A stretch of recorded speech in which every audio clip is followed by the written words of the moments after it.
আলহামদুলিল্লাহ, আমরা দেখতে পাচ্ছি আজকে সোহরাওয়ার্দী উদ্যান মুমিন মুসলমান ফিলিস্তিনের পক্ষে সংহতি জানিয়ে উপস্থিত হয়েছে। আমরা দেখতে পাচ্ছি যারা আজকে ফিলিস্তিনের মুসলমান নির্যাতিত মুসলমানদের পক্ষে যারা সংহতি জানিয়ে উপস্থিত হয়েছেন তাদের অধিকাংশই যুবক, আবাল, বৃদ্ধ, বনিতা সকলেই এখানে উপস্থিত হয়েছেন। তো আমরা আজকের এই সোহরাওয়ার্দী উদ্যান থেকে জানিয়ে দিতে চাই, ফিলিস্তিনের অংশ গাজা 100% স্বাধীন হবে এবং তাদের পুনরায় স্বাধীনতা আবার ফিরে আসবে। ইসরায়েলি শক্তি, ইহুদি শক্তি তারা পৃথিবীর মানচিত্র থেকে ধূলিসাৎ হয়ে যাবে ইনশাআল্লাহ।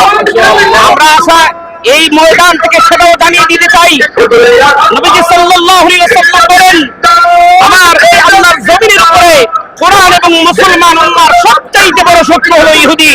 আজকে ইহুদি বড় শক্তি যারা ইসরায়েল সারা উপরে অন্যায়, অবিচার এবং স্টিম রুলার চালাচ্ছে। আমরা এটা আশা করি সমস্ত মুসলমান দেশগুলো, সকল মুসলিম উম্মাহ যদি একত্রিত হয়, এই ইসরায়েল, এই ইহুদি মতবাদ তারা পৃথিবীর মানচিত্রে কোনোদিন টিকে থাকতে পারবে না ইনশাআল্লাহ।